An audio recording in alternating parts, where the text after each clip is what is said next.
Hello everyone, कैसे आप सभी। स्वागत है आप सभी का आपके अपने यूट्यूब चैनल द शिक्षा जोन में। तो आज की वीडियो में मैं आप लोगों के साथ में राजस्थान में होने वाली रीट भर्ती परीक्षा को लेकर एक जो आप लोगों के सामने बार बार जो है वो न्यूज़ देखने को मिल रही है उसके बारे में डिस्कस करेंगे, क्योंकि 3-4 दिन से जो है वो हमारे पास में कॉन्टिन्यूसली ये न्यूज़पेपर में और न्यूज़ की कटिंग में और न्यूज़ में ही देखने को मिल रहा है कि राजस्थान में अब शिक्षक भर्ती नहीं करवाई जाएगी और जो आप लोगों का थर्ड ग्रेड का एग्जाम होता है उसको कुछ चेंजेस करके और कुछ बहुत सारे बदलाव किए जाएंगे। तो ऐसे में जो सीरियस एस्पिरेंट होते हैं उनके मन में जो है वो एक बहुत ज़्यादा कंफ्यूजन क्रिएट हो जाती है, क्योंकि जो कैंडिडेट लंबे टाइम से प्रिपरेशन कर रहे हैं तो उनको एक कंफ्यूजन क्रिएट जो है वो उनके माइंड में हो चुका है। तो इन सारी की सारी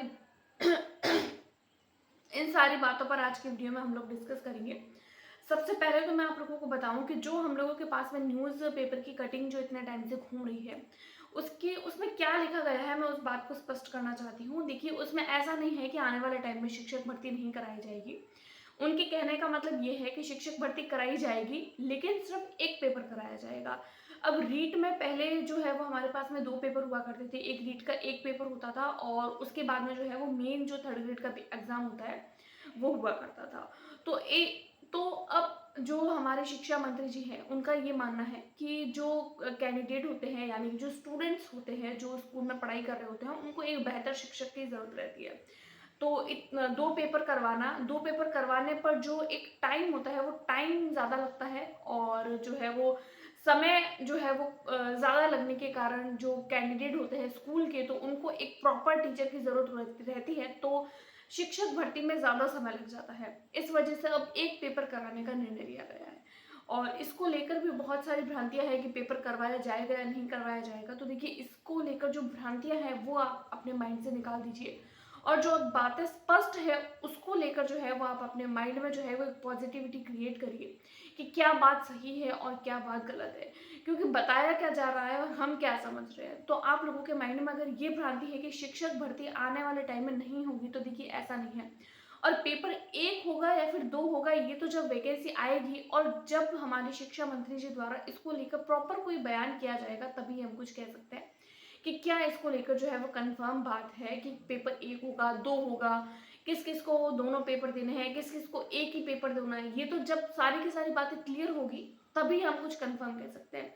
बाकी इस एग्जामिनेशन को लेकर जो पारदर्शिता दर्शाई गई है कि जो अभी जो आने वाले टाइम में जो भी शिक्षक भर्ती होगी उसमें एक प्रॉपर आप लोगों को पारदर्शिता देखने को मिलेगी। एक ऐसा एग्जामिनेशन कंडक्ट करवाया जाएगा जो अपने आप में पारदर्शी होगा, ताकि जो शिक्षक हो, भावी शिक्षक हो, वो जो है वो परिपूर्ण हो अपने जो है वो शिक्षण में, और जो बच्चे हैं जो विद्यालय में अध्ययन कर रहे हैं तो उनको भी एक अच्छा गाइडर जो है वो मिल सके। इसीलिए शिक्षक भर्ती में एक प्रॉपर पारदर्शिता होना बहुत ज़रूरी है। तो इस तरीके से बयान दिया गया था और जो है वो बहुत सारे लोगों द्वारा जो हम लोगों को भ्रांतियाँ सुनने को मिलती है, हम लोगों के माइंड में कन्फ्यूजन क्रिएट हो जाती है, एक भ्रांति क्रिएट हो जाती है, तो उसको आप लोग अवॉइड करिए और जो पॉजिटिव माइंड से आप लोग प्रिपरेशन कर रहे हैं उसको कंटिन्यू रखिए। क्योंकि जब पेपर एक होगा तो एक पेपर में तो साइंस मैथ्स वालों को जीके नहीं पूछा जाता है, लेकिन जब 2 पेपर होता है तो साइंस मैथ्स वालों को भी जीके पढ़ना होता है। तो साइंस मैथ्स वालों को ज़्यादा कन्फ्यूजन रहती है कि अब हम जीके पढ़े या ना पढ़े, क्योंकि अगर जीके पढ़ते हैं तो अगर नहीं आने वाला है और पढ़ रहे हैं तो अननेसेसरी मेहनत हो जाती है, और अगर आने वाला है और ना पढ़े तो सिलेक्शन में पीछे रह जाता है। तो देखिए, इसको लेकर जो भी कन्फ्यूजन्स बनी हुई है वो जल्दी ही हमारे शिक्षा मंत्री द्वारा जो है वो उसको क्लियर कर लिया जाएगा। और जो भी भ्रांतियां फैली हैं उन भ्रांतियों पर आप विश्वास न करें, क्योंकि जो भी रियलिटी होगी वो हमारे सामने जल्दी ही आ जाएगी और पेपर को लेकर जो भी कन्फ्यूजन्स है वो हमारे सामने जल्दी देखने को मिलेगी। तो ये छोटी सी इन्फॉर्मेशन मुझे आज की वीडियो में देनी थी। आई होप आप लोगों को वीडियो पसंद आई होगी। अगर पसंद आई है तो please like, subscribe and share. Thanks for watching.